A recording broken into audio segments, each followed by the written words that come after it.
made several references in previous videos to my engine having the odd issue, and I've just made a short video about this which I'm going to bung on YouTube as a short.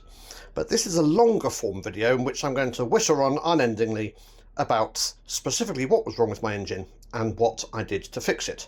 So I'm standing in the back of my boat. You can see that's my boat there, that's floor level. Okay, so I'm down in the bilges. And in order to understand what was wrong with my engine, we need to know a little bit about what the engine is and how it runs. So this is a diesel engine, which actually doesn't particularly refer to the fuel that it uses, although it does use diesel fuel, but it refers to the way in which it makes the explosions happen.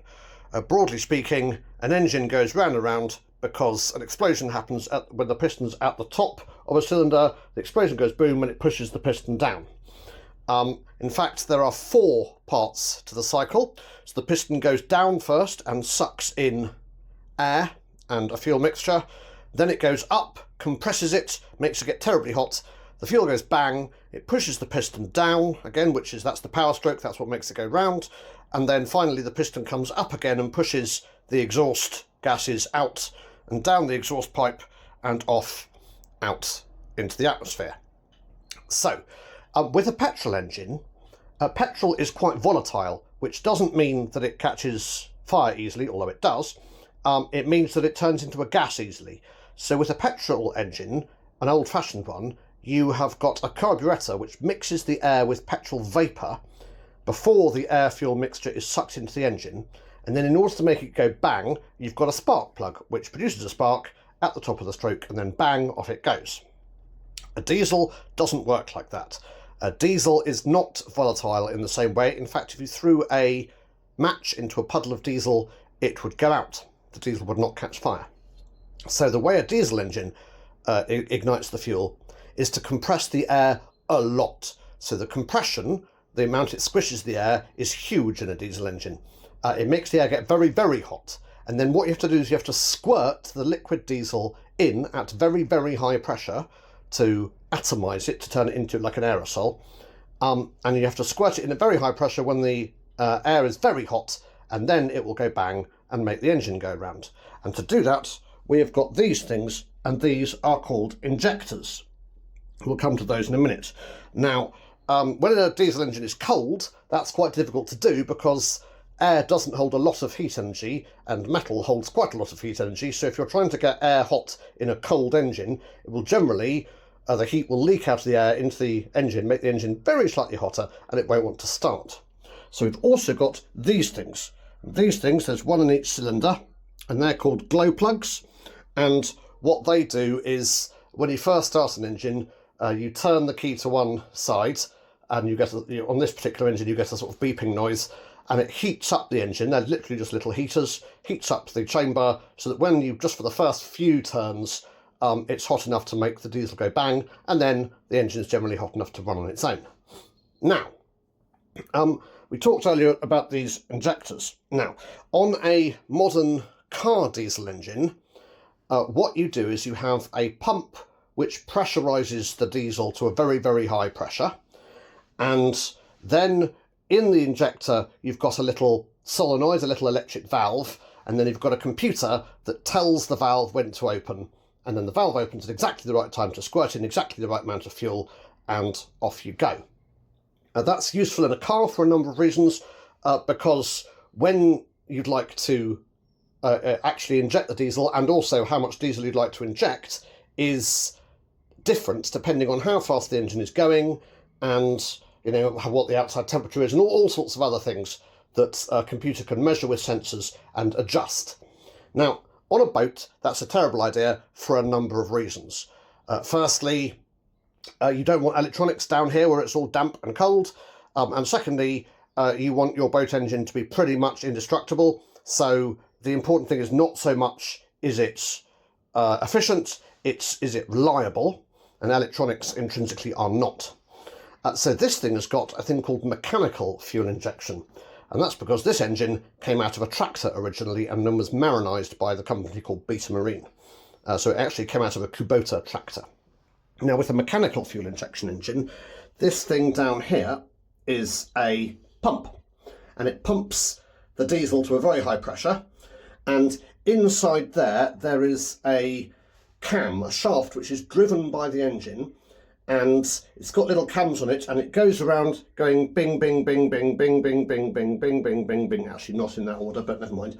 And it squirts a little bit of diesel at the right time, and then the diesel travels up these lines, and the injector, really, its only job is, there's no valve in there, there's no electronics in there, its only job is to squirt the diesel into the engine.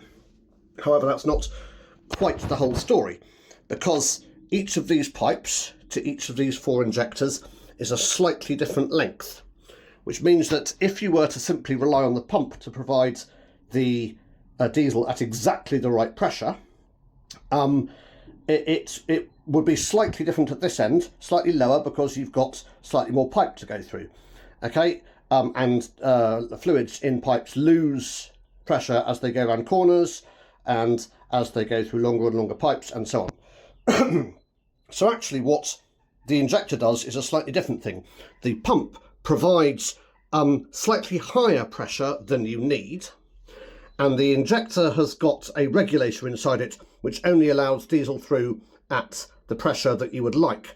And then the spare diesel goes down this pipe, which is sometimes called a spillway, and it comes out the bottom, and it goes down here, and it goes down this yellow pipe, and it returns into the fuel tank. Okay, so diesel isn't wasted, but you pump slightly more diesel than you need.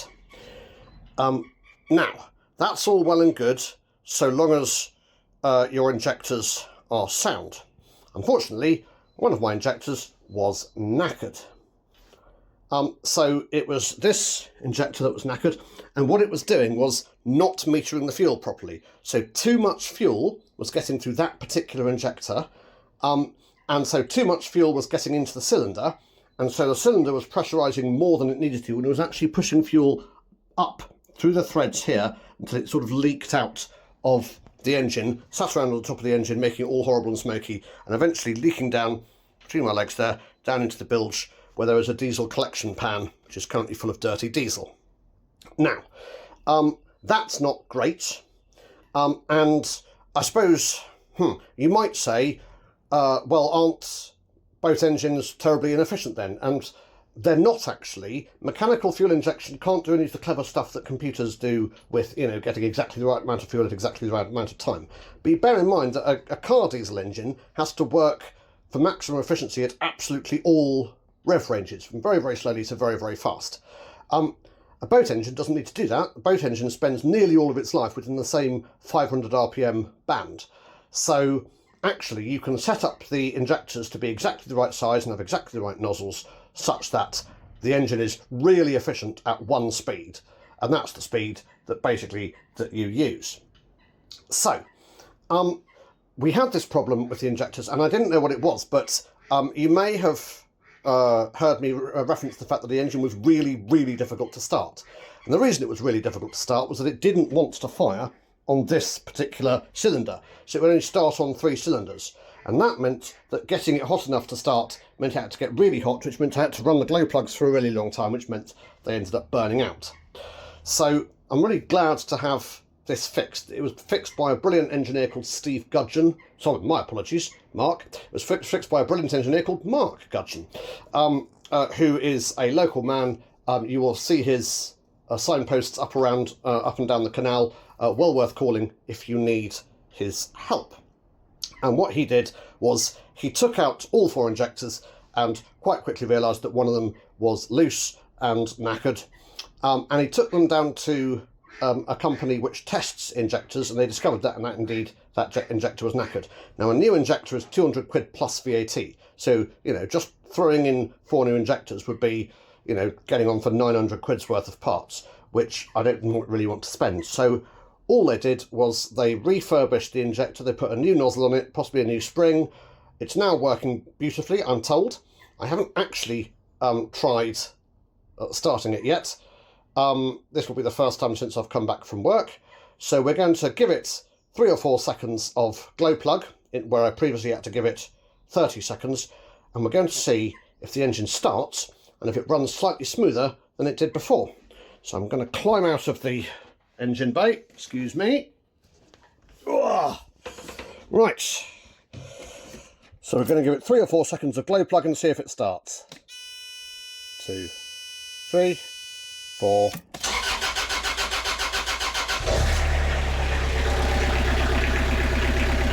And look at that! And you may not remember the sound it made before, but I can assure you that sounds an awful lot more like all 4 cylinders are firing than it did before. Fabulous. In any case, I hope... Hold on, let's kill the engine. Thank you. Right, I hope you found that interesting and informative, and normal service will resume next Monday with the next upload. In the meantime, if you like these videos, please do like and subscribe, and I shall speak to you later. Goodbye.